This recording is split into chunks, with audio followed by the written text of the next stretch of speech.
Good. All right, welcome to the April 9th meeting of the Issaquah Environmental Board. I'm Don Williams with your chair tonight. Due to the hybrid nature of the meeting, we'll have some members attending in person and others on the computer or the phone. For all attending remotely, please state your name before speaking. Mute your microphone when you're not speaking, please. And to everybody in the room, if you could just clip your tag up with your question, and then we'll call on you as I see them get flipped up.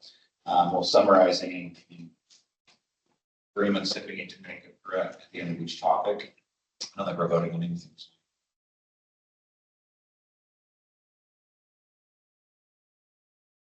That, is there any changes to the meeting minutes from last? Minutes are passed.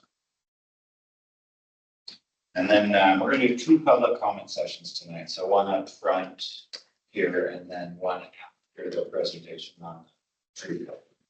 So people can hear that way. For those making public comment tonight, if you'd like to make public comment remote, just raise your hand virtually. If you'd like to make public comment in the room, just let Stacy know. Or please keep your comments to 5 minutes. If you could ask. Could do a quick roll call. Yes, I miss that. Okay, we jumped right in. All right, quick roll call. Tommy Anderson has an excused absence. Nancy Davidson. Here. Jamie Finch. Here. Prajka Pandey has an excused absence. Karen Pan. Here. Mina June. Here. Dominic Williams. Here. Dixie Bear. Here. Alex Lee Tigner. Here. Ann Newcomb. Here. Keith Gonzalez. Here. John Smith. Here. Great. Ann will be sitting as a regular member. We have quorum. Okay, let's go ahead with our first round of public comment. And I believe Mary. Yeah. Yeah. Okay. My name's Mary Lynch, and I reside at 2690 Northwest Oakcrest Drive here in Issaquah. I actually participated in 2005, 6, and 7 when they started to actually develop the codes in Issaquah and spent a lot of time and has continued to try and work with and update those. So I want to thank you all for working on these and helping to update these. Also, I sent a letter, and it was kind of late, so you may not have had a chance to read it, but if you'll go through that and have any questions, I'd be glad to expound on that. I also sent pictures because what I found since the cyclone bomb, it's really been hard to figure out how to apply the codes. We have about 13 acres of common area. They're supposed to be protected open space that were planted as part of our development, Summerhill. And unfortunately, the trees were not planted correctly. They were planted on glacial till with no dirt. So we had a large majority of our Doug fir that are in the common area close to our houses all blow over with a storm. The established cedar that were back in the area, some did survive, but they lost a lot of their needles. We lost a lot of branches and big stems out of our big leaf maple trees. That is also now presenting dangers to several of our houses. And again, how do we apply the code? We've got one tree that we applied for the city to try and get a permit for, and they're telling us it's going to be 1 to 5 months before we can get it cut or get it resolved and what we can do with it. And that one is above my house. And if it falls, my new roof in my house will be pushed. And I'm a proponent of saving trees, but we need to get regulations that allow us to maintain the trees properly, especially the big leaf maple, because those can be cut down to a height that can still allow them to regrow without totally destroying them. But our codes don't do that yet. Also, I've been trying to work with the city for years, trying to get a forest management plan for our area.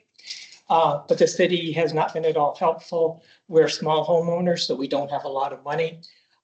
So I would really like to see in these new codes that when you're looking at acreage that you're tying into with the Northwest Forest Stewardship Plans to allow those HOAs that have those to work with a forest stewardship plan that the developer has to put together with the city and then turn that over to an HOA.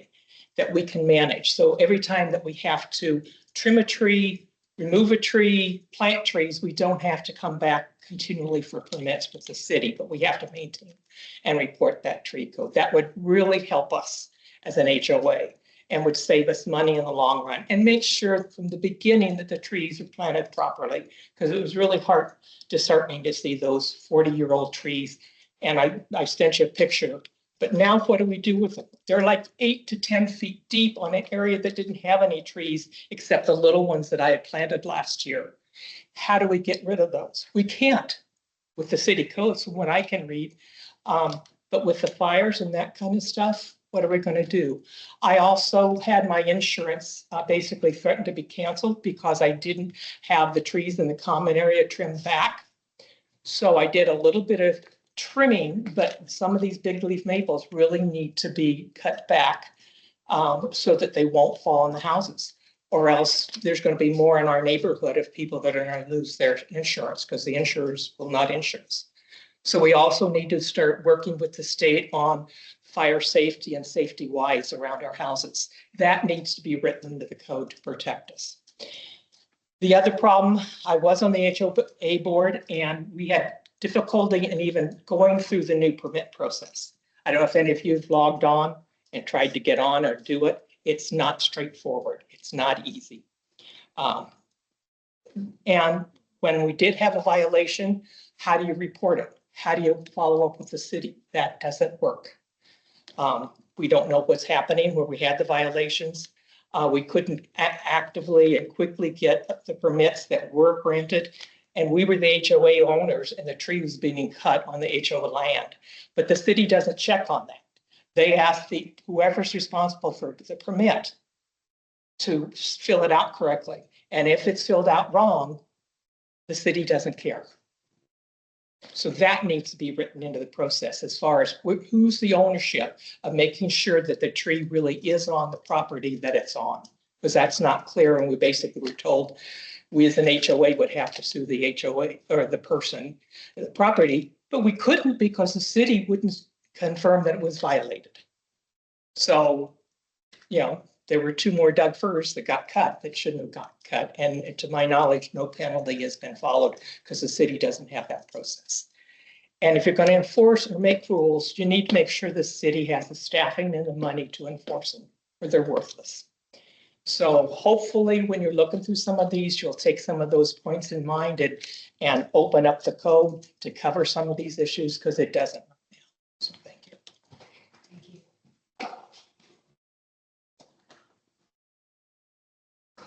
Bonnie, do you want to comment on this? Wow. Yeah, I'm gonna wait. Is that all? Yeah, I did just want to acknowledge the written comments we received from Ken Eastman, Steve Pereira, Connie Marsh, and then Mary Lynch sent comments for the last few days.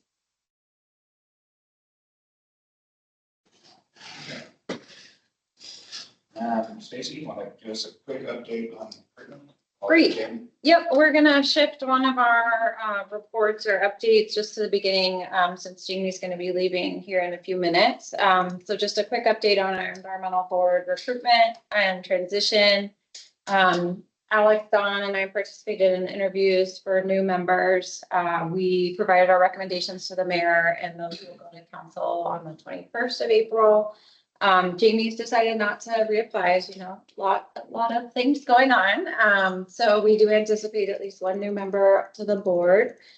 Just wanted to spend a couple minutes thanking Jamie for all of his work and contributions to the board.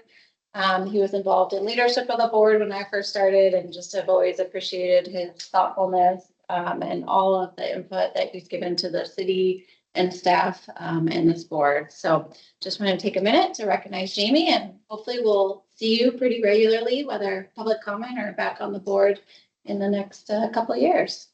Jamie is Yeah. side. Yep. What was that, Don? Did I need to be on the other side? Yeah. Thank you, Jamie. All your years on this board are duly noted. Your time as chair and vice chair, done a lot here, so we appreciate it. And hopefully you'll reconsider coming back sometime.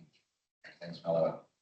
Yeah, thank you, Don. No, I appreciate it. And I wish I was planning on being there today, but having a newborn, things come up. So, and that's kind of I would love to, I mean, I love this group and I'm sad to not be able to continue participating, but have between being the founder of a startup and having a newborn, there's kind of a lot on the whole plate right now. But thank you so much, Stacy, for all the support, David, and all board members. It's been great getting to know all of you, some for 4 or 5 years now, others more recent, but yeah, it's been a great first civic engagement for me. So I've really enjoyed my experience, and it's been great to be a part of this group and see what sort of impact and just being a part of a really passionate group of people. So I wish I could stick around, but I'm going to sign off now. And thank you, Stacy, for kind of moving this up and appreciate that. But yeah, looking forward to following along, and then maybe as Don said, maybe as life settles down a bit.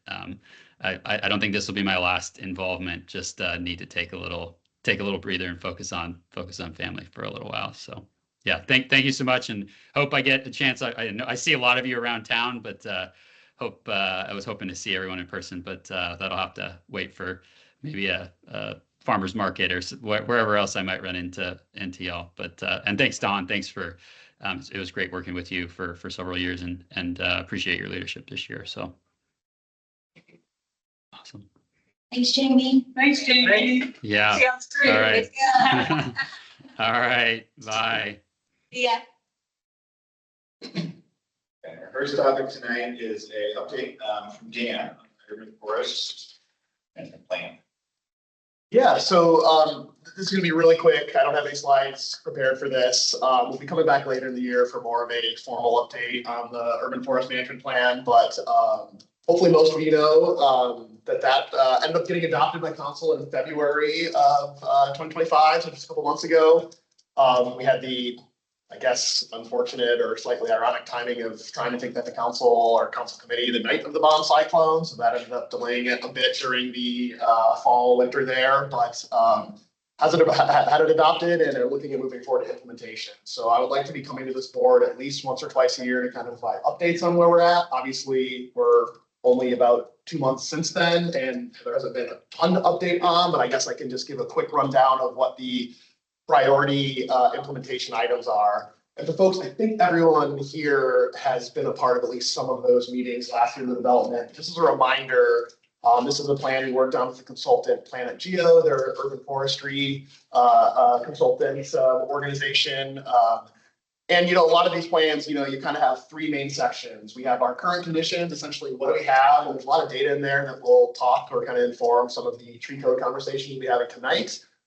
There is the, you know, kind of what do we want to have or where do you want to get? That's the visions and recommendations. So there's a overarching vision for the plan along with 5 guiding principles with a big series of, you know, goals, strategies, and recommendations associated with each of those guiding principles. And then there's the actual implementation process. You know, some of the costs, some of the different departments that need to partner on this, those are mostly in tables, and looking at some of the priority action items for implementation. So as most of you probably know, we're in a 2-year biennium in the city. So we're at the start of that in 25, 26 year. So these are items that we're looking at trying to get accomplished in this 2-year period. You know, a few of these are certainly a bit funding dependent and maybe needing to get a little bit creative there. But one of the big ones you've probably heard me talk about plenty before is a public tree inventory. So, you know, really kind of the 2 foundational pieces of the urban forestry program are having the plan and having kind of the roadmap with where we're trying to go with what we have already. You know, one thing we're kind of missing in that process is a better understanding of the composition of especially our street trees, our maintained areas of park, the trees there. Our green Issaquah plan has decent information, which is in the urban forest management plan about composition of some of our larger native growth areas or, you know, traditional plateau and RCA. But we really don't have a great understanding of, you know, maybe what our species compositions, where those vulnerabilities are for, you know, different species we have as like said, street trees, park trees. And really, you know, trying to make some, you know, more informed management decisions with that public tree information. It's also a great education tool. If you've never looked before, you know, City of Sammamish just published theirs in the last couple of years. City of Seattle has a great public tree inventory. So if you're ever walking around these cities, you know, you can pull those up on your phone, and a great way to kind of learn about the different tree species we have planted in our built environment. So, and then I would say from a cross-departmental kind of city wide management need, having something that parks can use, that public works can use, that community planning can see and do as well, having public facing will be a lot more effective of tracking essentially pruning, removal, planting, all, essentially kind of the tasks that go with maintenance and tree care. So that is something as our city is just implementing our first asset management system, and we are hoping to then incorporate this tree inventory in that, so we can go back and like, oh, we had this tree assessed for risk assessment, or we pruned this year, and it's kind of on these intervals. So a lot of essentially data that would be associated with those individual trees, and we're estimating that that's starting at publicly maintained right-of-ways and maintained areas of parks. So not obviously every tree in large open spaces, but trees that more interact with the built environment and people. We're probably looking at least 30,000 trees. So it's a fairly good size inventory. So that is something that we will be going out to bid and working with a consultant on that too. So that's the biggest item. I've been working with David and sustainability on our first public tree, or so I should say, public giveaway for trees on private property. You all have heard a little bit about that, kind of going back to the Evans School work. Was that just last year? Yeah.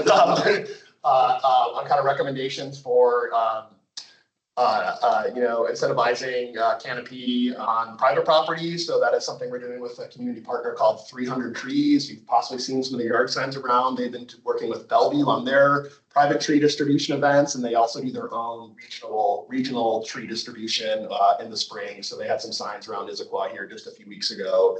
But we'll be doing ours November 15th, and about 300 trees will be getting away, hopefully continuing to scale it up in future years. One other item is, the urban forest management plan is citywide. It does focus a bit more on trees in the built environment. You're going to say that a lot tonight. But one of the recommendations and things we want to do is where we have these larger, whether they're native growth protection areas, or for this, instance, the Tradition Plateau is part of the Natural Resource Conservation Area, the NRCA, which is, co-managed between the city and the Department of Natural Resources. We're looking at doing a forest management plan for the about 400 or 450 acres of city-owned land on Tradition Plateau. So some of that might be things that we talked about a little bit in the forest management plan, where there could be short-term canopy losses for long-term forest health. You'll hear about ecological thinning, where we have really, really dense monoculture stands, usually the after effect of timber cutting or timber harvest, and really trying to kind of prioritize where some of that could be beneficial. Obviously, we're replanting, what type of species, especially appropriate for climate change.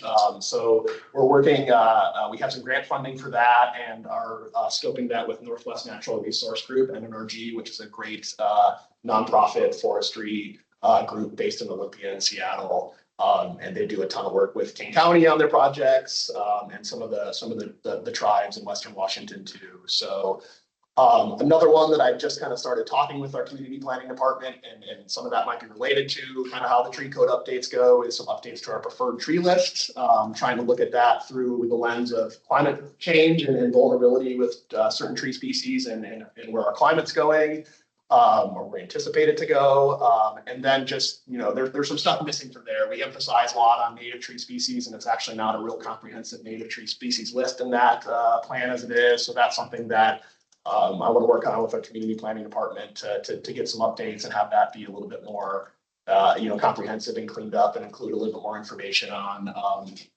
climate adaptation. And then the last one is really broad, but really continuing to build and expand community education and engagement as it relates to the urban forest. So you all have heard me talk about Green Issaquah. We have a few folks, Jamie, I think just left the call, and have been forest stewards, so really dedicated, ongoing volunteers that adopt areas, lead their own volunteer groups. That has been awesome to get people out, pull invasive weeds, get trees in the ground.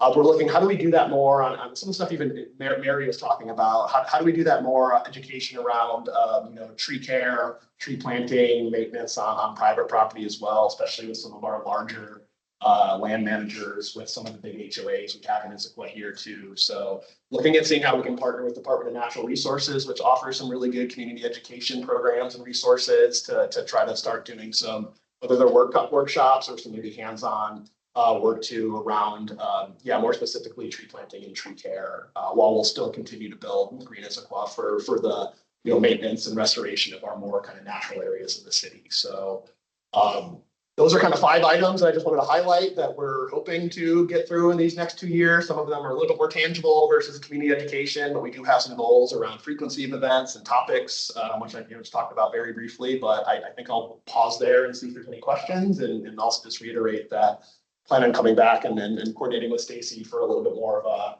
a, formal update here later in the year as we make a little bit more progress on these efforts. On cyclone, how much damage did it actually do to the tree canopies? So I've gotten asked that a lot, Nancy, and I can't give you a definite answer. And that's tough. And I think that goes to something that we'll want to remeasure. It'll still be hard to tell how much was the cyclone versus other, land use decisions we're talking about tonight, over essentially since we have the most recent tree canopy data for the cities from 2021. In open spaces, we lost thousands of trees, but a lot of those were under existing canopies. So it doesn't necessarily mean we lost canopy cover, but we certainly lost forest density and, some trees that might have been, kind of next cohort to be the, kind of mature canopy. We estimated 300 plus trees, street right of ways, maintained areas of parks. Those are usually more standalone trees that do provide canopy cover of several hundred to even, upwards of 1,000 plus square feet. I still think in the grand scheme of things, my best educated guess, it's not multiple percentage points. It's tenths, maybe pushing a percentage, which is still pretty significant. But I don't think it's anything 51% down to like 45 or anything dramatic like that. My best education, the best kind of as we've done a tree extraction layer for the whole city, we estimate there's about 225,000 trees across Issaquah, obviously with quite varying canopy. But if you kind of add up, what's on public land and roll it up for, the amount of private land in the city, proportionally, I still think it's kind of sitting in that 1% range, maybe at most. That's an educated guess, but still a very. Great, thank you. Just a quick question. There's recently took a hike trailhead very near off of Newport Way that went down to Taos. Yes. It's kind of a new trailhead. I noticed seems like there's some sort of forest management going on there. Could you just explain what? So yes, that is King County's regional forest up there. So that new trailhead is within city limits, but is a King County trailhead for the Big Tree Ridge Trail there. And King County has really been, I would say, locally leading the way on some of that essentially thinning forest management practices. So they have been thinning out a lot of red alder to try to promote conifer growth on spots in Cougar Mountain. So yes, in the short term, you are losing trees, losing canopy, removing native trees, but you're trying to a little bit more quickly, efficiently get to kind of later stage mature forest growth. And that's just the nature of a lot of these disturbed areas where whether it's logging or some sort of other development where all the trees came down at once and they're all coming back up at the same time, which is often, red alder in certain areas, Douglas fir and others. And that's where you can have these monocultures. They're same species, same age, same size, often too dense for their own good. And that's where King County and then the Forest Service is starting to do some of this too in the Snoqualmie corridor is thinning out trees to promote kind of more efficient and kind of long-term forest conditions in a kind of quicker manner. Are they replanting anything after they? So conifers often is my understanding with a lot of the alder forests, but in a lot of the conifer forests that you're thinning, no, you're leaving those gaps. And those trees then will have more sunlight, more resources and grow to, old growth or maturity. Okay, thanks. Yeah. One quick question for you. The private public interface to these properties where you have a lot of potential for hazard trees, has that been looked at, or is there a way the residents can get hold of you to help? Yeah. I wouldn't say we've certainly scoured every, foot of city forest perimeter that abuts private development, but Don, I've probably had 50 to 100 calls and conversations with residents, in the last, it's very much calmed down. I think also it's the nature of getting the better weather season here. I would say it's a lot of all over the spectrum of, working with people who, yes, that's legitimate. That tree, sorry, keep going back to Mary, but a lot of partial failures of big leaf maple trees where the rest of it needed to come out because it was so close to the building. So there was a lot of, the stuff that we just had to clean up, haul debris. That was, a couple months that it was assessing. This tree is still technically standing, but so damaged that, it likely needs to come down, assuming there's, high value targets nearby. And then kind of the next year of like, well, there was some damage or some maybe broken, but can be safely retained. And that's where I have been working more with our consulting arborist on some of those. And we have made decisions to retain a lot of trees. So a lot of people are obviously rightfully so very spooked from the storm. I would say sometimes it's talking people through just because one tree came down. If some of these other trees aren't showing defects to the roots or cracks or breaks in the canopy, like that's actually a reassuring sign. Even though for some people, they saw those trees moving and saw the one come down, that's a very natural place for the brain to go.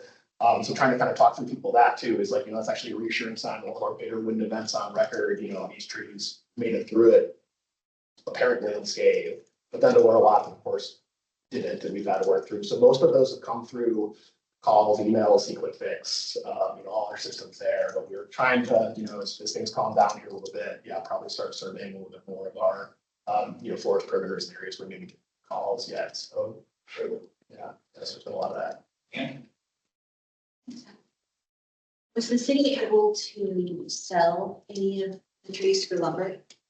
That conversation came up a little bit, but just accessibility to get trucks in, the type of trees, some of the firs might be beneficial, but timber companies really aren't trying to come out and get cottonwood or parts of big leaf maple trees necessarily. So the answer is no, but we did think about it, and just from an efficiency point of view and talking to one of the companies that does also do some traditional logging that we contract with. They were just saying the scale and just the accessibility. So sometimes if they were hauling logs out, they have some value. You're supposedly getting a break on those, but yeah, and any sort of like scale that seemed to make as much sense once we kind of got into the middle. So What were they doing with the trees that they hold out? so I'm not sure. Okay, they were charging the city to help them.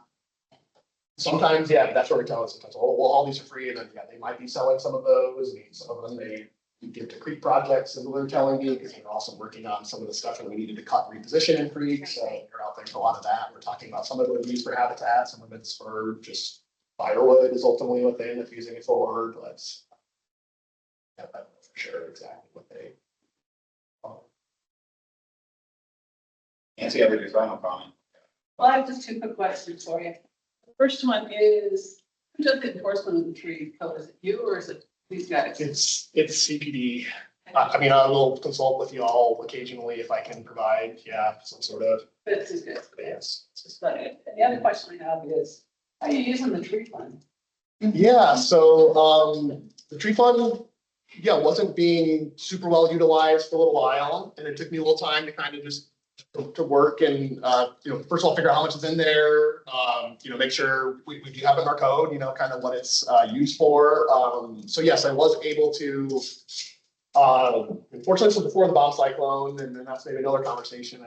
Okay, but I just want everyone else to hear what I heard. Yeah, so we have been using it for tree planting material here over the last couple months. So I was able to work with our finance team to get some of that money into our parks operations budget for this year and next year. And it's been a mix of smaller plant material in kind of forested open space or riparian areas. So we actually had a great project we did with Kinnessimmon and Save Cooper Mountain actually for the Bergsma property that the city acquired a few years ago. They actually had a little bit of money left as they were kind of sunsetting that nonprofit. And then we used a match, a couple $1,000s from the tree fund to buy, I think we ended up putting almost 2,000 bare root trees and shrubs on that 30-ish acre parcel. And there's still a lot more potential. And then a fair amount of, tree failure out there too from the bomb cyclone.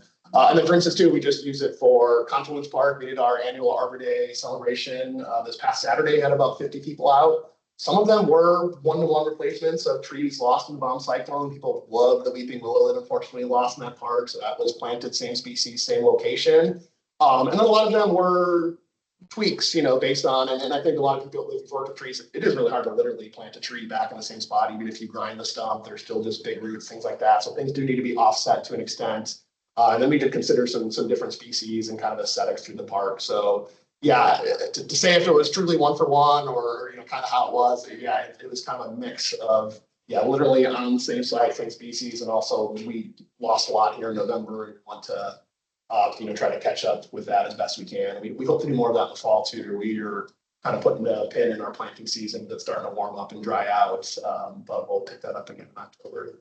Thank you. Thanks, Dan. Appreciate it. All right, close that topic. Up next, we got Doug Dormick and Stephen Padua here joining us. They're going to talk to us tonight about the Title 18.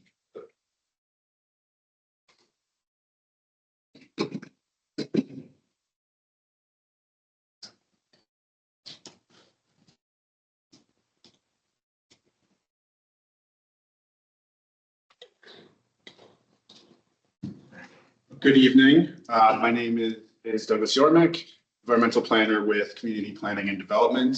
And with me is Stephen Padua, our assistant planning director.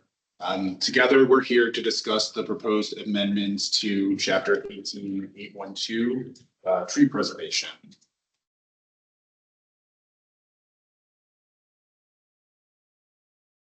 This meeting will introduce the amendments to the tree code our staff has been working on with our environmental consultants, FASICS.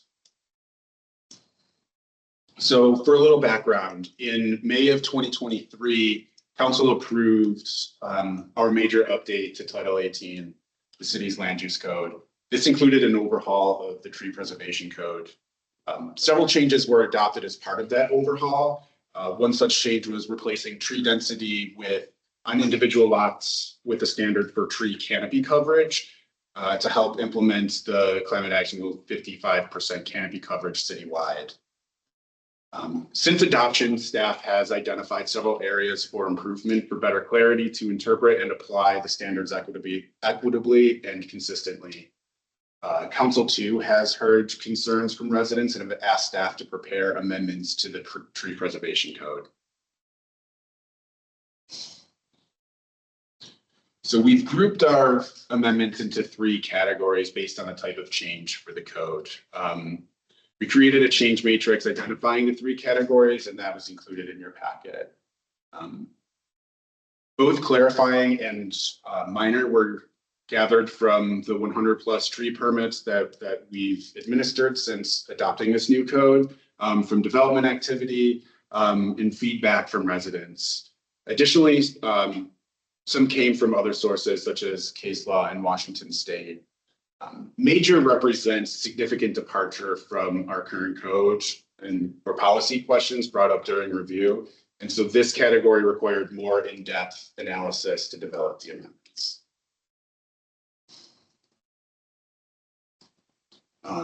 So here is a list of the clarifying amendments that we've identified. We said these don't introduce significant changes to the existing regulations or standards, but instead seek to remove ambiguities and make the rules easier to understand and apply. These changes do not have any policy questions to discuss. And then this is the list for minor amendments. These amendments are intended to address specific issues or correct minor deficiencies in the code without making large-scale changes to the overall land use framework. And we've identified 3 major amendments. These do introduce policy level changes with the intent of still achieving the desired outcome of our tree preservation code.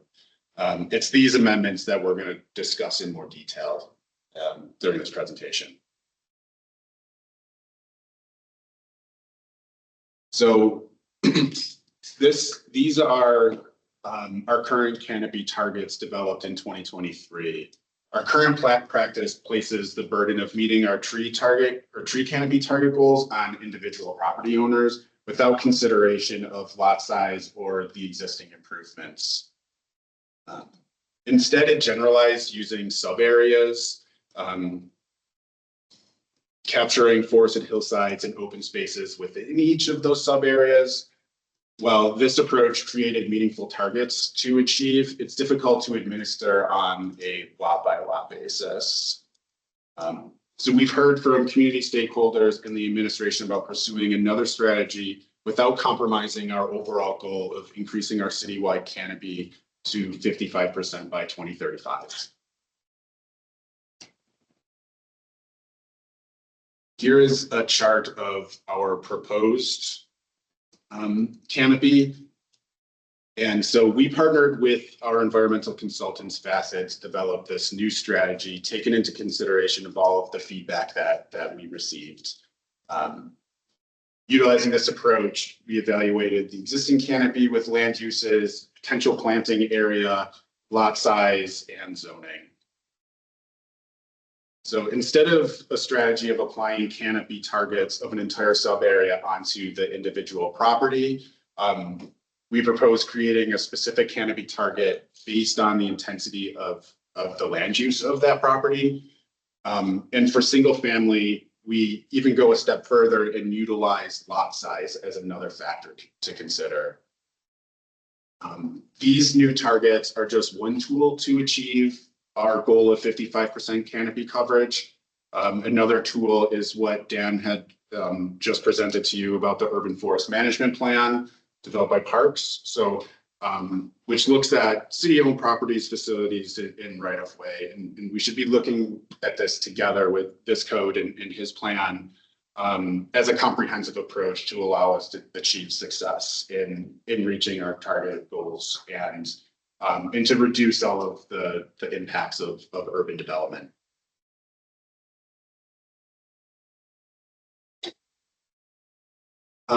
I wanted to present a couple of case studies just to kind of highlight some of the issues that we saw or how utilizing the new coverage could be applied.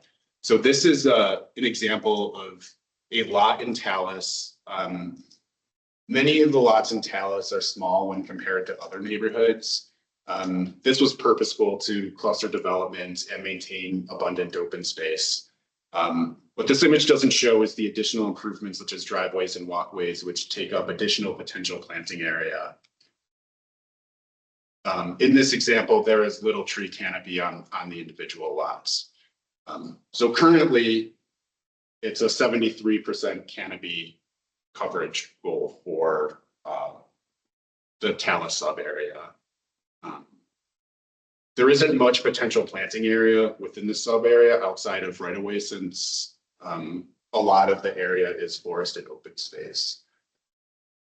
So utilizing our new approach, the individual lot would have to meet 25% canopy coverage, where we find this to be more feasible versus the 73% on such a small lot that might have, maximum amount of impervious surface. And we also find this to be proportionate and equitable for the individual property owners. So this is another case study, and this is Old Town, and this was a single family addition. There was no proposed tree removal. And in this sub area, the existing canopy, in this sub area, the canopy coverage is supposed to be 33%, or in the case of this lot, it would be 3,197 square feet.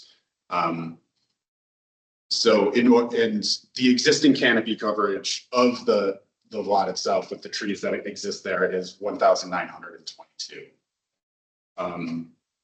So under our current canopy rule, the applicant must plant 1,275 square feet of canopy coverage. And I should mention the Old Town sub area is 33%. Under the new or proposed for this lot, the required canopy would be 35%, and the applicant would have to plant more trees on this lot. Just for clarification, this is trees at maturity. Yeah, 20 years. Yeah. Is there a standard for like type of tree? Have to plant tree in, if he's done for, it's got a certain canopy, it's 20 years as opposed to Western. Yeah, so each tree will have a different 20-year canopy. Well, and then we have standards for when you plant a tree, for a deciduous tree, it's got to be 2-inch caliber. For a conifer, it's 7 feet in height when you initially plant it. And then, we would calculate out, or the applicant would calculate out what that canopy coverage is for that specific species in 20 years. So since I opened the door, do you want questions as we go, or would you like us to switch? Yeah, I can take questions as we go. This is my fun. So I'm just wondering on these smaller lots, so my husband and I just had Cat Robinson from Eastside Fire and Rescue come out and give us an assessment on our property. And so, there's the 5-foot radius around the house that is totally no flammable things, like gravel or, concrete. And then 30 feet out, you want, nothing that can be a ladder of fuel. So if you have trees, you're going to want to be limbing them up high. We haven't got the assessment back, so I don't know everything that she's going to say. And then there's something out to 100. So I'm wondering, if we're asking people to requiring people to put trees or 25 to 35% tree canopy on their property, are we aligning with Issaquah Fire and Rescue to make sure that all of this lines up? And will the city be liable if they're requiring somebody to do something, they don't give them proper instructions, and then their house burns down or the whole neighborhood burns down? So this is what I think about a lot. Okay. My dad was a firefighter. He was a smoke jumper. So I guess I think about fire. Yeah. My aunt's house burned down in Paradise.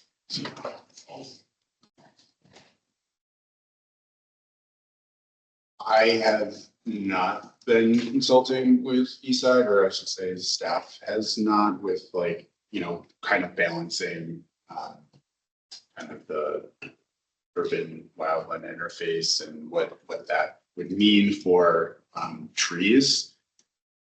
I don't know, does the urban forest management plan address that in some way? I can speak to where it kind of left off, and then maybe Steven could provide a little bit more here, but Jared Schneider, our emergency response manager, has been the main person tracking this, my understanding, at the city, but there is a lot being proposed at the state level through state building code. There was some stuff that was put out there, actually like a year and a half ago or so now, that was actually published a map that DNR did for kind of wildland urban interface, and where they might start defining defensible space, which is a lot of that 30 feet from, I think it would apply to new and redevelopment, so it wouldn't necessarily be everything, but obviously that's kind of what we're talking about today with the tree code.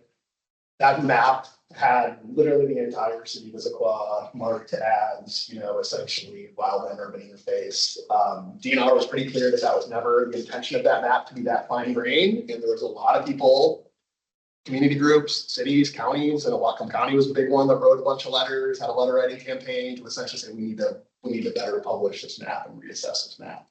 And I think that's kind of been a holding pattern since then, right? And we were kind of waiting to follow that state guidance. Yeah, so the guidance from the state is that they're gonna allow more detailed maps to come out so we can better define where that applies to specifically each of the counties, but also each of the cities.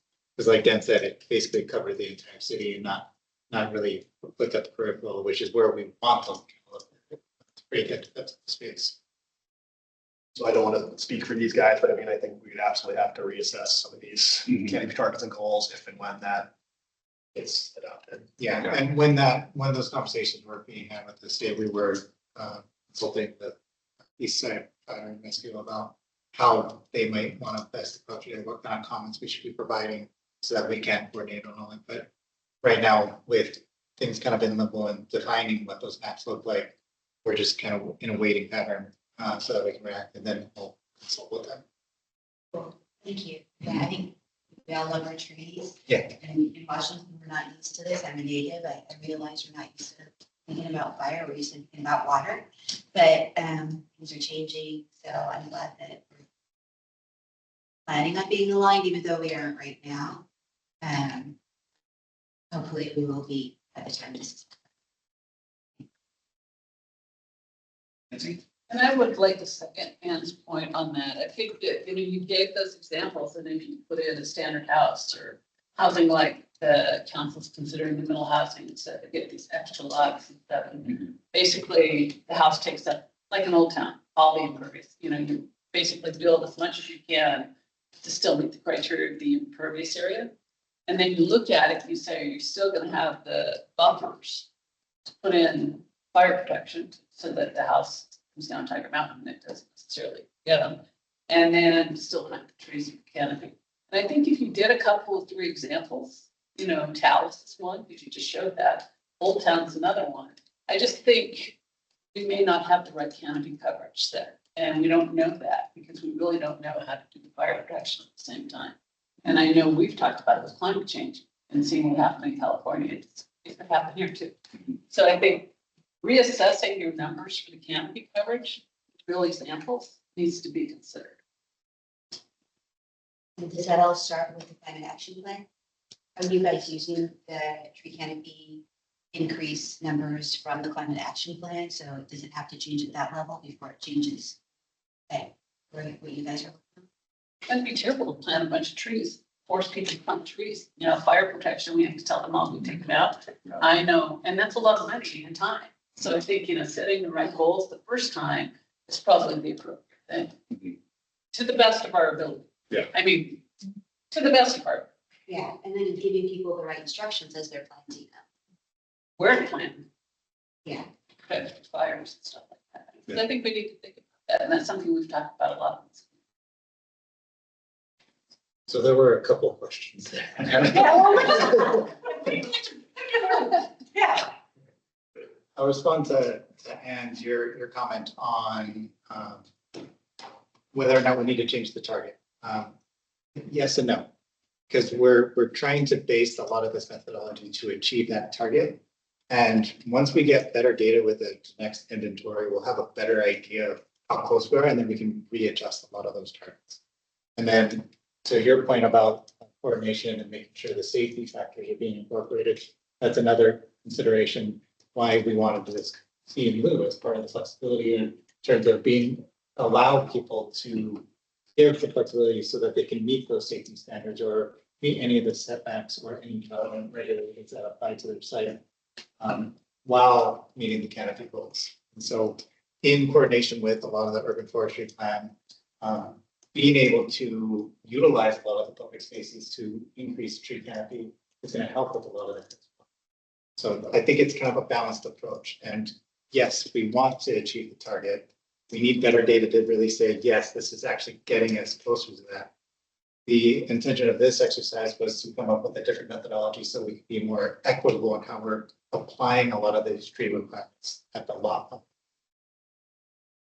I think I got all the questions there. Yeah, sorry. I guess my comment is that I was recently in a meeting that you were at where we were talking about the council was considering things regarding middle housing. We had an example. And I suspect that council will ask similar questions as this moves forward about what's happening with these and can you plant a house or plant a tree with the house back? Sorry. So I'm just trying to think ahead. Plant a house. Let's plant a house. Lot cheaper than that these days. Anyway, so just something to think about in terms of how you move forward and show some of those examples. And as we get into comments, I'm going to offer other suggestions. Okay, thanks. And typically when we're doing major code updates similar to this, we are trying to test it as we go along. We just didn't want to do too much too early until at least we had an initial conversation with you all to make sure that we're at least going in the right direction first. Thank you. Try not to be brilliant.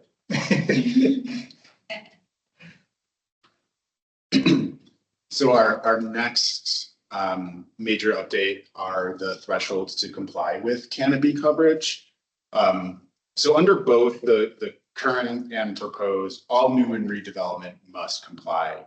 However, the current method can be problematic, especially for small sites. So going back to that Talus example, each of those townhome lots would be required to achieve 73% canopy coverage. For such a small site with almost maximum impervious surface, this can be impossible to achieve.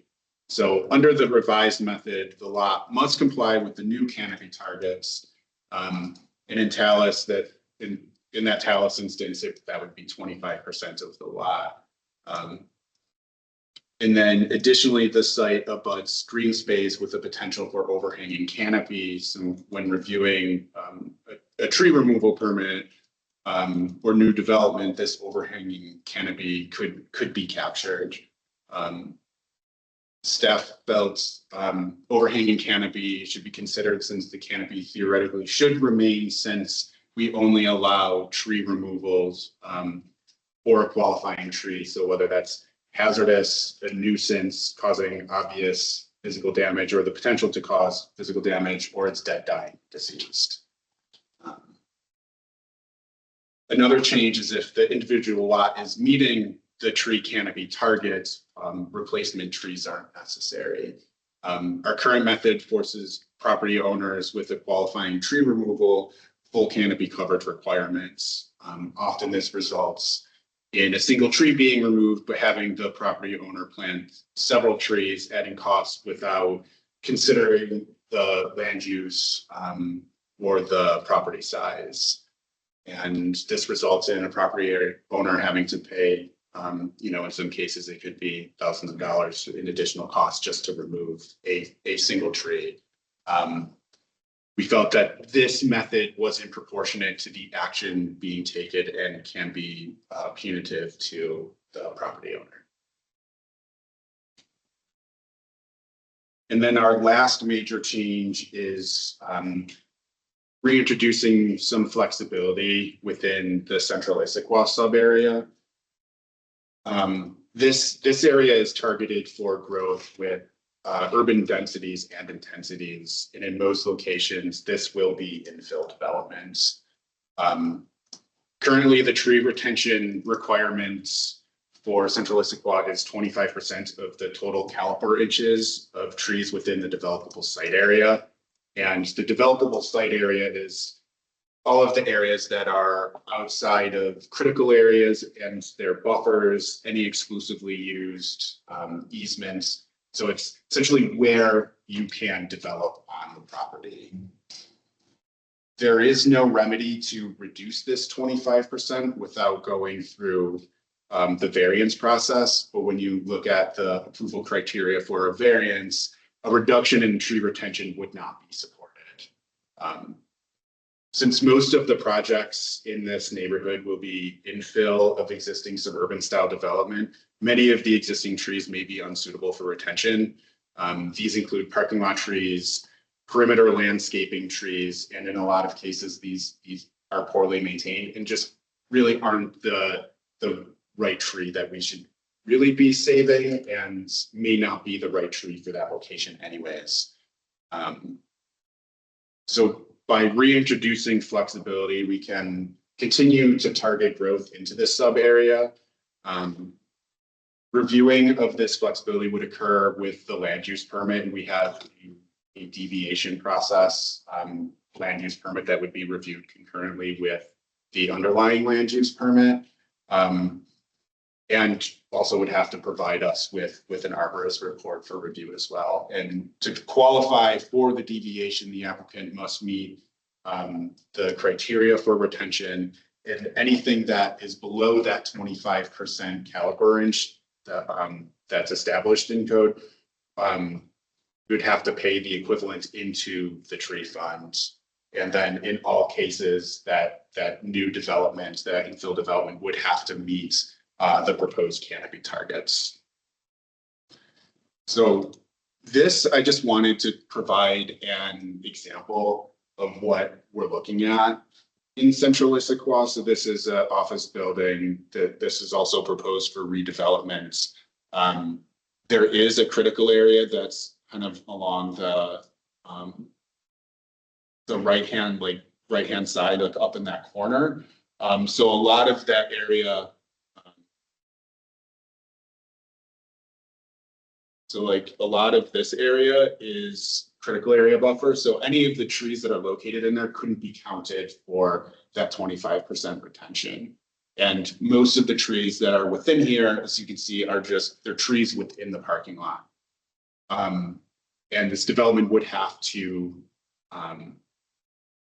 protect or retain 25% of the total caliper inches that are on that site.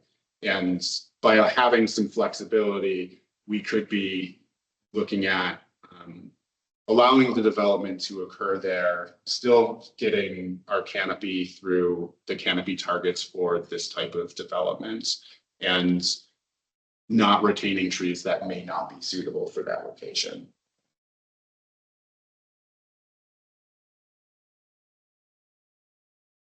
So these are the 4 questions that we have provided in the staff memo for you to consider for our meeting on May 14th.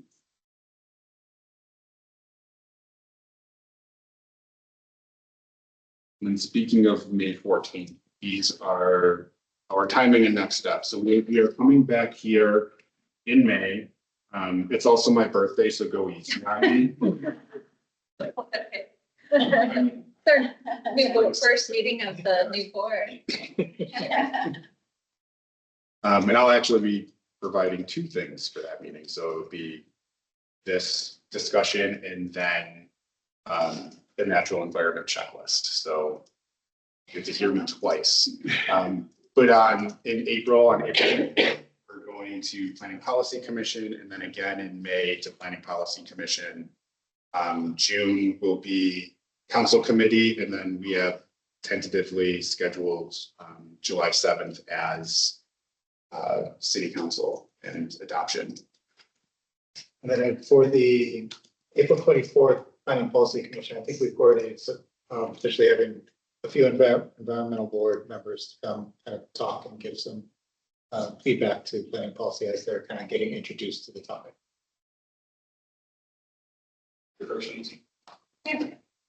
I've talked a little bit to you, Doug, but I kind of want to bring some of these up in public setting since we went outside. So I've got, I think, 5 points to make. First one is I'm concerned about the neighborhood targets that are set for the multifamily. So what I see is in the 2019 canopy report that multifamily was identified to have a tree canopy cover of 48%. But we are reducing that lot by lot basis, which means every multifamily redevelops, we will only have 30% canopy coverage. And I guess I'm troubled that we are now, that's the wrong direction. And that's a big step in the wrong direction. And so I'm really questioning that decision. Do you want me to ask you these each one or should I get development points? We'll go through. All of them real quick? Yeah. Okay. So when we talked about that, I told you the thing was coming. So that's my first concern. The second thing that I'm concerned about is these large property owners, HOA associations, similar to what Mary was talking about, that have, but hers probably isn't as large, but I'm thinking of Taos. For them to come in for a permit for every single tree they need to take down, hazard, whatever. They have to hire an arborist for it. They have to come in and spend whatever the fee. I've heard it's $250, which is a lot for every tree up in Taos that has to come down because they're a hazard or something. Is there some mechanism, and can we put into potentially a form code, some way of large property owners that have trees, State Park, Taos, King County, they all have lots of trees, that we could have some better way of doing this instead of having them do it on a tree by tree basis. And I don't know what those steps are. There's experts out there, but I just think that might be more like the right thing to do. The third thing I'd like to talk about is the future urban villages. I did not realize that both of those development agreements are done, but I'm concerned about doing the right thing in those as they build out. And I'm talking about Raleigh, they're not fully built out. They're going to do things. And I'm talking about Lakeside.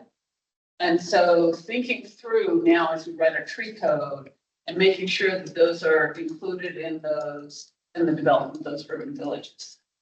And sorry, I have all these points. The fourth point I'm concerned about is Central Issaquah. And I totally support getting some of those trees out of the parking lot. They were a great idea, but if you really want to urbanize that area and make it look urban, that's where our growth is supposed to go. That's what the council decided. So we need to figure out a way to accomplish that.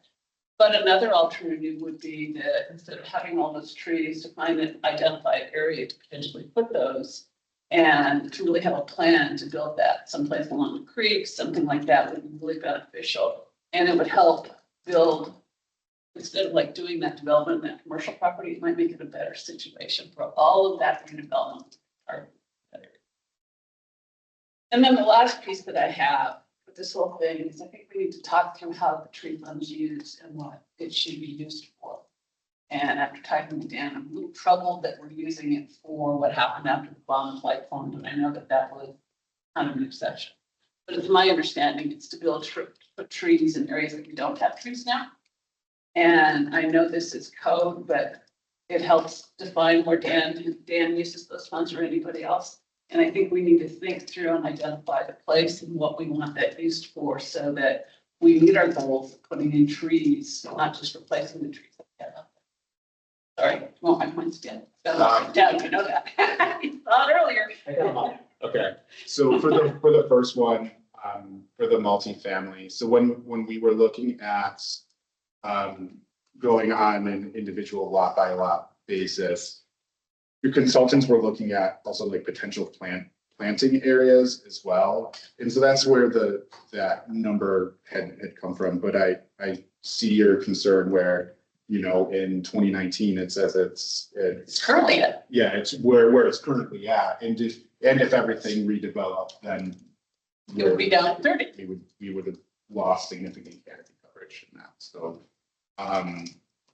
It's just something for you to think about Yeah, before I it comes think- back. I think that's a troubling trend. we can consider that and look into that even further before we come back here. And then for the like larger property owners or HOAs, things like that, I don't know if our code would be the right place to have something like that. But again, I think that is an internal discussion amongst us and maybe consulting with Dan too about how we can implement or allow a neighborhood association to come up with some sort of management plan where there's tracking and discussion with between the HOA and our staff. Well, it seems to me you want to put a provision in the code that allows that to happen. Mhm. And what the criteria is for that to happen, so that not every small homeowners association comes to that. So that it is something that's worthwhile, but it just lets the door open and then you guys can figure out how to, you know, at the time they can propose something, but at least you don't have to go to council and you don't have the community coming out and saying, why are you doing this? You know, and it's then a debate at the council. How it proceeds. That's a really great point. So we'll take a look at it, see what. Yeah, I don't know how you do it, but at least if you put a provision in the code, it helps you Yeah. in the future. But I think you kind of hit on just my initial thought of how do we distribute that same services equitably to all of those HOAs? So those will be some of the questions we'll need to try to attack. If you think about it. Future urban villages. So for the future urban villages comment, incorporating the DAs, a lot of development agreements have standards already applied to them that won't necessarily be looking at what in this tree code that will be. If a tree code isn't addressed, then it will be looking at, but most of the development agreements have their own standards already applied within the development agreement in terms of like what they need to meet. So if I asked a follow-up to that, Stephen? Yes. So you would probably have a canopy coverage requirement for Lakeside. Is that what you're telling me in that development agreement? Or is it just a standard of where the street trees go and how the street trees look? And It'd be a standard of street trees, but also any tree retention on the site that they would need to have to be required to keep. That's usually what's in the development. It wouldn't be a canopy, because a lot of these were established long before we were talking about tree canopy. It wouldn't be a canopy coverage requirement, but there would be some tree retention that we would need to comply with. And tree density, like a number of trees per 5,000 square feet of lot size, or so it would be something like that, which is what we used to have in our old code. So a lot of it would still follow that. so let me ask you a follow-up question on just this point. Sorry, am I taking too much time, Don? Okay. So if someone in central Issaquah, like target buildings and say, like, say, I'm gonna take those all down and build the, whatever. Less, and we're gonna do it under development agreement because we think that would work better. Use that as an example.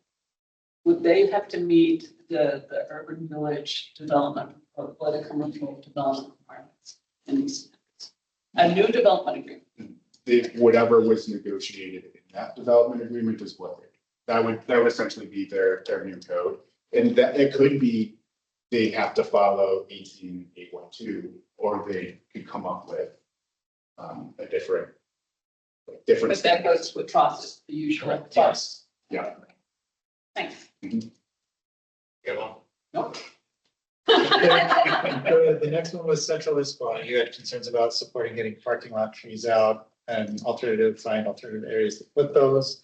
That's exactly a lot of the collaboration we're trying to work out with Dan and trying to identify these areas where building the flexibility for development in the city, having a lot of these pre-identified areas picked out so that we can put the tree fund towards it and make sure that we are meeting a lot of the tree canopy requirements, even if the trees aren't being retained on-site.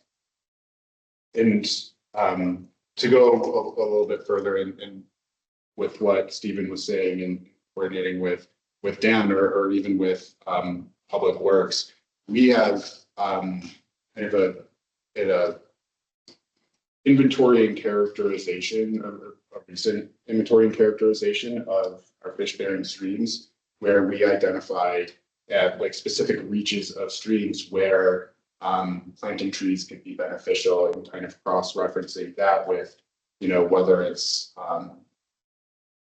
public land or if it's being redeveloped and there's something going through that site and vegetative cover would be beneficial for this stream segment. We can also tailor replanting efforts into those areas as well. So we're starting to get this information along our stream corridors of where additional tree planting is beneficial. Is that the real quick? That's kind of the micro analysis for a lot of riparian stuff, and then the forest management plan. I think you all heard me talk about that. We were doing just a citywide riparian canopy cover analysis, and we have that comparison from the 2019 report to this 2023 forest management plan, and we'd like to include that in future canopy updates too. That's kind of more macro. Nancy actually asked 2 questions I had 2 issues ago. Echo on just so you guys hear them from me. My first one was around the permitting. I didn't realize it was a tree per tree permit process. And yeah, there should be a simplified version for larger landowners and what Mary's photo too. I mean, if you have hazardous debris laying around the property, there should be an expedited process where they can get in and clean that up, and then make an agreement with you that will come back in the future, of course, management plan or something along those lines. And my other concern was about creating a heat island effect in the downtown area. And I think you've addressed that with your development agreements and how those work out. And Thanks, Tom. So hazard trees, the way I'm understanding it is an arborist has to be hired and define a tree as a hazard tree. I would like that to be expanded upon, and also a wildfire mitigation assessor be able to do that as well. So, and if so, there's a lot of people getting plans for their wildfire assessments. I'd like to see people be able to, landowners be able to submit that plan and have that be recognized. If there's hazard trees there, have that be part of the plan as well. okay. Yeah. Yeah, I think so. So I'm looking at the new method for the canopy, and there's a lot of the previous or currently there's no target for a lot of facilities, and then we're now raising it to 25% or 40%. Is there any concern with us planting a bunch of trees at the same time to like reach that goal?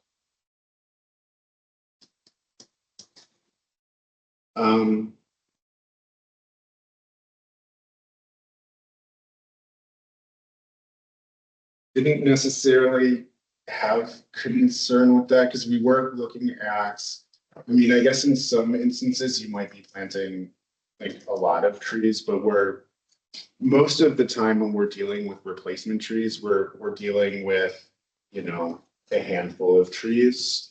Not necessarily like 20 plus trees where everything would be growing at one time. In a lot of instances too, it might be for like if it's within a development, it would be in already like landscaping, which all of the plant material in there would theoretically be about the same age too. So, and then for individual single family homes, we don't have landscape requirements. So there could be different ages of trees, but in those instances, we're not talking about planting a ton of trees at once. The replacement would be, you know, like a 1-to-1 ratio for what you removed.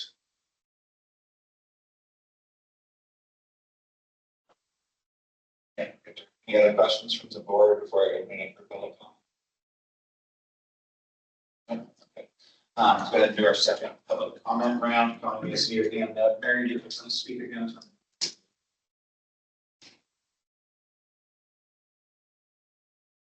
I'm down here in San Francisco, otherwise I'd be up there with you.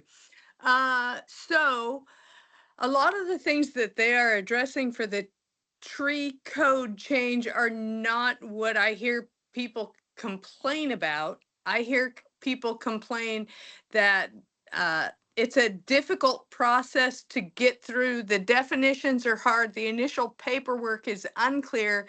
And so there's a lot of back and forth that seems to happen with taking out a tree, especially on a small lot or a single family house where it's not a professional. And so I don't see that addressed here. It isn't a major change. It's just one of the necessary cleanups that hasn't happened yet. Then you don't know what lot sizes you actually have and what those changes in the canopy coverage of those lot sizes would portend. So I can't support this unless you have some idea of actually what it means, but you don't. So I don't see, from looking at what you're trying to do, that you can actually say that you are maintaining the canopy that the climate action plan said. I don't see data. I don't see a tabulation for how you say it's going to work. And that would be convincing if you would do such a thing. The next thing is, I'm curious as to whether these lowering of the canopy percentages would simply reduce the amount of money going into the fee and lieu program, or the number of trees that would be being planted off-site, which would then be, again, defeating the purpose of the canopy cover. So it's unclear how many places you can do fee and lieu anyway. I don't have a problem if the canopy's already there. You should not necessarily have to replant, with the exception of landmark trees, which you are not talking about like it's a major policy change. But for me, it is a major policy change. If you have a landmark tree that is a nuisance tree, is what I think it is, then you actually should have to replant something if you take down a big old landmark tree. And so I totally resist that you should be able to take down a 85-foot Doug fir and not have to do a darn thing. That's unreasonable. So when I look at the whole concept, it is, we have said we wanted the canopy for climate reasons, and that is shading, right? That is stormwater. That is carbon sequestration. So there's a variety of reasons that we want this tree canopy, yet your explanation for your changes in code have only been for the convenience of humans, which I see. Isn't that nice? However, if indeed we want trees for reasons, then we should make sure that we are putting these trees back to accommodate those reasons in similar ways. So if you reduce the number of trees, what is the impact on stormwater? What is the impact on shading? And therefore, you know, how much more electricity are we going to use because now we all need air conditioning? Everybody else has had great comments. I will emphasize that for years and years, it's been very difficult for those homeowners associations who have large numbers of trees, and the city parks department too, that has large number of trees. It's a complicated process to go through large scale tree removal, especially when things were not planted or thinned appropriately. So more consideration to the continued maintenance of trees on all new development properties, including thinning of the generally overly dense plantings that are required for landscaping, I think are necessary. So thanks for listening. Please consider. Bye. Thank you, Connie. Did you guys get your questions asked? Okay, cool. Did you get your questions? I think so. Okay. So I think we'll have a lot of questions for you today as well. Okay. Yeah, the main thing for tonight, we just want to get any clarifying questions out of the way, any feedback just to help us prepare for the next discussion if we need to make any tweaks. Thank you very much. Yeah, thank you. All right, Stacey, you have a few reports for us? Great, yeah, I'll see if Nina and Karen have anything to report, and then, we do have a series about 10 minutes or so of just some quick verbal updates, and then a couple of board member updates as well. Nina, Karen, anything, all that you want to share? No? Okay. Nina, sorry, didn't check in with you guys before. Anything you wanted to share?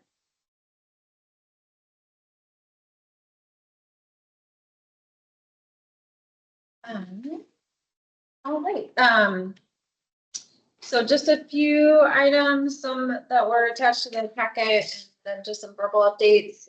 So we shared with you all the Energy Smart Eastside 2024 report.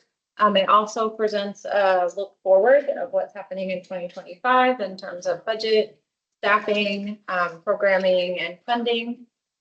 The report covers data on installations, incentives that have been utilized, overall shift in the market, and results by our different funding tracks for low income, moderate income, and then market-based rebate.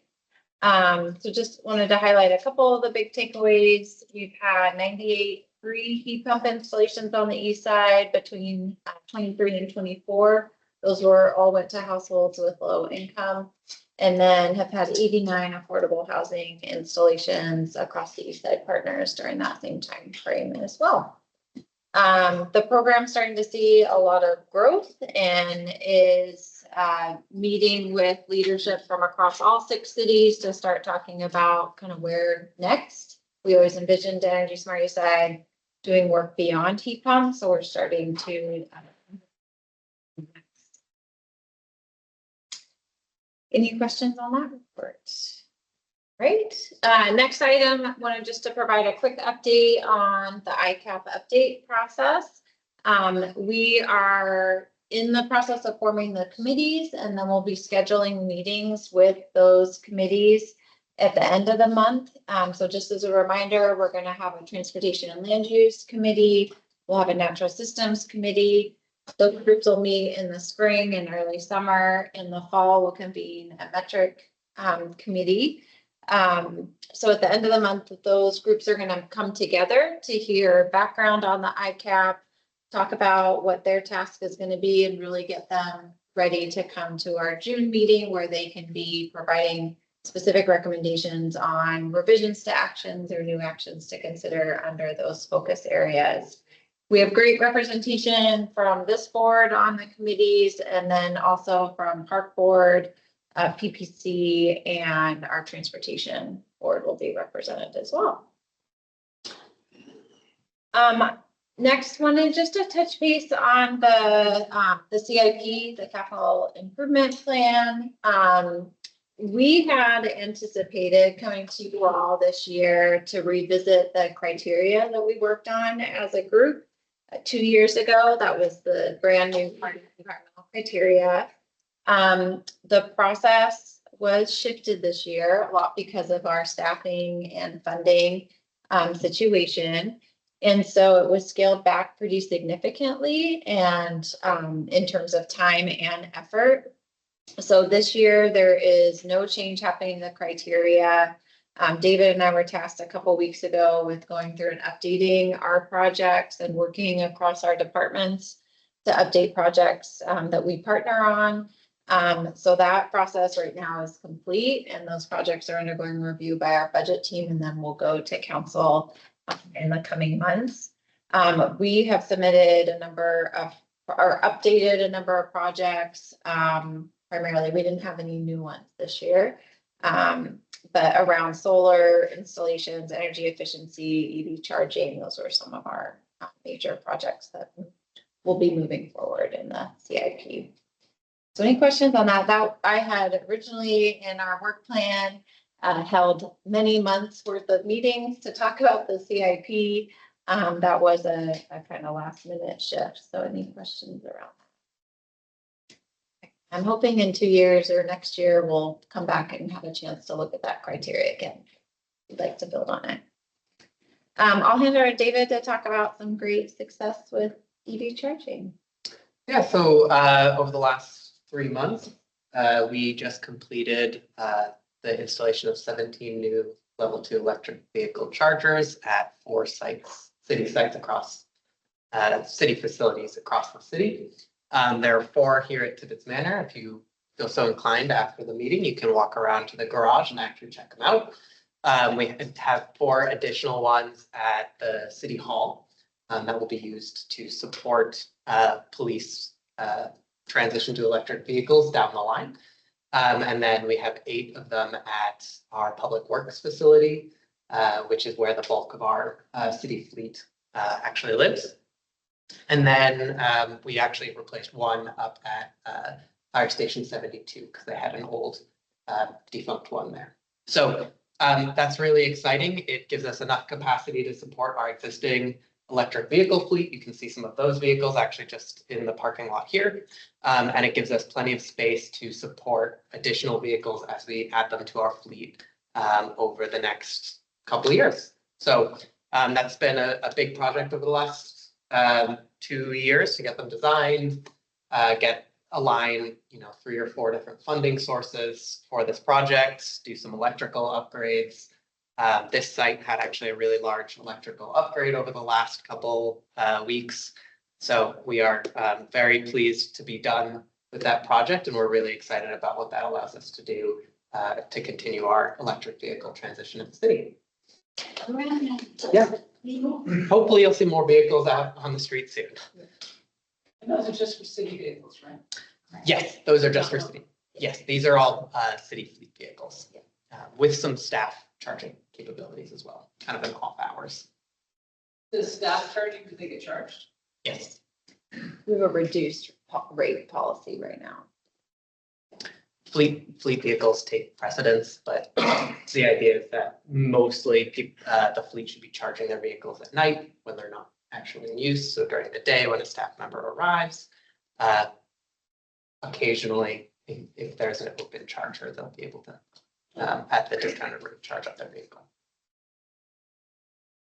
And just a huge kudos to David. It was very complex funding and partnerships that went into that. So we used the PSE Up and Go program at one site. We had state commerce funding. We had our federal block grant. And so David's been we have city funds. So moving and mixing, and now we got to do all the reporting, and fingers crossed we get reimbursed on those.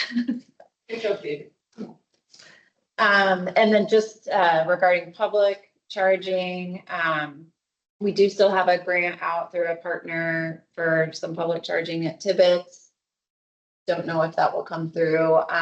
What is in the works though is the pole charging with PSE. So we should see that first installation in June. That one's going to be across from the East Sunset Trailhead. And then we have 3 other sites identified that they'll be working on.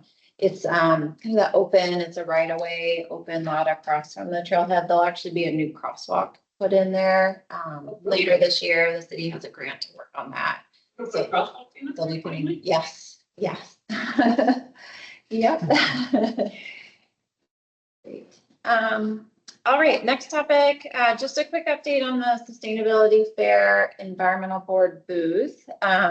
Anne, can I put you on the spot? Do you want to share a little bit about what we talked about with Raj and Keith, or I'm happy to cover it too. I think Keith is still online. Keith wants to jump in as well. Yeah, Keith, if you wanna say anything, please do. So we're gonna have a booth, and hopefully if you have time, you could take a slot and volunteer. So it's good, it'll be good to get the word out about the environmental board. We're creating like a trifold board, so if anybody has anything you think would be great to put on it, let us know. So there's some trees that we're rescuing under some power lines. So I created an event with IATC, and we're gonna go rescue like 60 to 100 Doug firs, and we'll have one potted one at the booth, and then we'll tell people where to go to get either potted or bare roots. Dan and I were just working that out. So they'll be outside at Pickering Barn. We've got the spinning wheel that I used. Yeah, I got to experiment with David, and we might do some new questions, but probably use a lot of the old questions as well. We're gonna have, a little cheat sheet so that if somebody asks what the environmental board does, we can, go down and tell people all of the great things we've done, all the great topics we've addressed, and how we, the city council listens to what we say, and we get to really influence a lot. And then Praj has this really cool footprint that goes out, and she's putting something together with that so that people can get an idea of what their footprint is. And Stacy got some seeds that we can give away as prizes with the spinning wheel. So when people, kids, and even adults answer questions, you get a prize. Keith, can you think of anything else? I think you just about covered everything, Ann. I know that we were talking about just some, links like QR codes or something so folks can engage with the board's website, engage that way. And maybe the QR codes would be to the, like you said, the urban forest plan, which I know a lot of people are interested in, and the climate action plan. And so the climate action plan will have like, Stacey's, I think, going to put something together like from the dashboard maybe, so that people can see what the, climate action plan is, and then have that, be able to go there. Do you guys think that sounds good? Can you think of anything else, Keith, or can you guys think of anything else that we should be doing? You're gonna have a laptop or something there to look at the climate action plan dashboard, maybe running on it. I don't have any extra, unfortunately. We do, if anyone wants to bring an iPad or a computer, we'll have access to outlets. We can make sure that tables by an outlet, but we don't have any city ones. I don't think that we can provide. Maybe we could each individually look for our ships, bring our little pads that we have. Yeah, if you're comfortable with that. If there's internet we can plug into. We don't currently have anyone signed up, so I can resend I just sent a little sign up genius link if folks are able to sign up for an hour and a half or so shift. It's just 9 to 2, so it's not like we have a few people scattered over that time. I know, like Alex, you probably have a booth. A lot of people have their own booth, but yeah, appreciate that. There you go. We can do that. Yeah. What's your booth? The Travel Limited, or online revenue. Great. All right. And then I just have one other update and then we'll hand it off to John and Alex to share some of their updates. So every 2 years, we award the Ruth Keys and Community Environmental Award. I just sent out an invitation this afternoon to join us for the reception with council. We have many past recipients on this board, as well as one of our new recipients. Mina actually is receiving the Community Environmental Award. And then Steve Miller will receive the Ruth Keys Award. Folks are Steve Williams. So, excuse me, yeah, Steve Williams. So if folks aren't familiar, Steve's been really active on Cougar Mountain, Issaquah Alps Trail Club, managed Cougar Mountain I think, for 20 years. So really exciting. So definitely encourage board members to attend that meeting on the 21st if you can. That would be great just to recognize our past and current recipients. That is it. And then I'll hand it off to John. Do you want to talk about the posters? Sure. Okay. This is just a walk-on. I run a monthly litter cleanup program in Issaquah, the first Saturday of every month at the post office. Part of doing that project, I decided that I need to start reaching out to educate people about littering. And a couple of years ago, I had a project with Issaquah High School where I had them design some posters for it. We repeated that again this year. And we've got posters designed for the high school students, design posters for the elementary school, middle school, and high school. And additionally, this year we have designed a couple smaller posters that we could put in public places around businesses, coffee shops, fast food restaurants, to pretty much put the word out that please don't litter. And I've got the posters just came in today, and I have samples on the back table there just to have a look at. Oh, you made those posters? The Issaquah High School students did. Oh, that's neat. Very cool. The idea is to try to get students to educate others, and younger students. There's one in particular, one in Jamie's, because one of the students came up, you'll see it, it has please don't pollute, so we can't bear it. There's a young guy with a pullover hat, hugging a big bear. So have a look at it, that's it. And I want to talk to you about where I could It's a fair. put this in. Yeah, we can talk about that. Great, cool. So you're gonna have some of the fair? Yes. Awesome. Could you have some at the environmental board? We could, yeah, or if there's a way to display them when you walk into the park, we can. Great, and then Alex, I was hoping to talk about a great event they had last week and some work happening at the state park.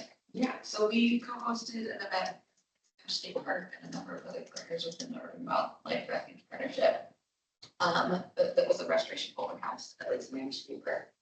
So it featured community groups that do work in and around restoration at the state park. So Stacey was there as well as Dan Green Issaquah, Issaquah Trail Clubs was there, Robinson Greenway, the state park, Charter Limited, great number of folks that we work with. And then Mountains to Sound gave a presentation on tours on work that they'll be doing at the park this summer.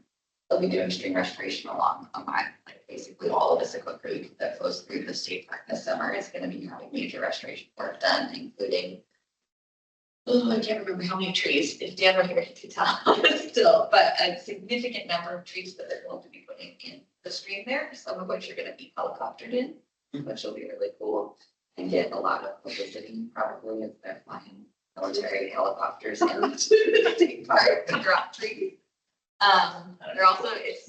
They're also going to be recutting Expo into the stream there to reconnect it with the floodplain. It's a really amazing project.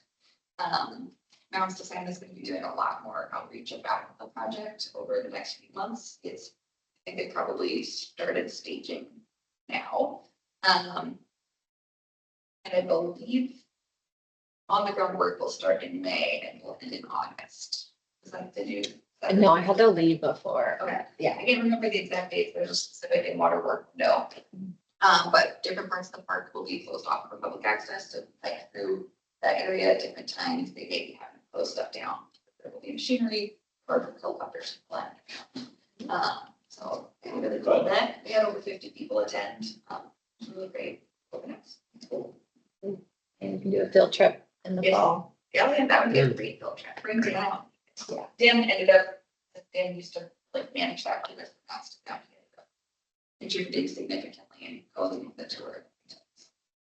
So they're helicoptering in like logs and stuff. Like full logs. Not like like trees. Yeah. No, full logs with rods attached. All right. All right, very last thing, just a couple date reminders. Tomorrow, 5 o'clock in front of the community center, we're launching our geo tour for those that might be geocachers, called Issaquah. This was actually a brainchild of Nick Horn, our previous Civic Spark Fellow. Winley graciously took it on. It has been quite an adventure developing it, but it's geocaching sites across the city that are focused on climate and sustainability. So we're gonna have a little lunch party and then go out and visit a couple of the sites tomorrow at 5 o'clock if anybody is free and wants to join. And then April 21st, again, will be the Ruth Keys and Community Environmental Awards, 6 p.m. in council chambers. April 24th is the PPC meeting where staff will be sharing some of the initial feedback from our board on the tree code. Would be great to get a couple reps from the board there, and I can reach out to you all about that again and see who's able to join. It's a Thursday night, I believe. And then April 26th, just as another reminder, Sustainability Fair. So look forward to seeing you all there as visitors, and hopefully some of you will be able to work at the board booth. That was all I had. Thank you. With that, we're adjourned. Okay.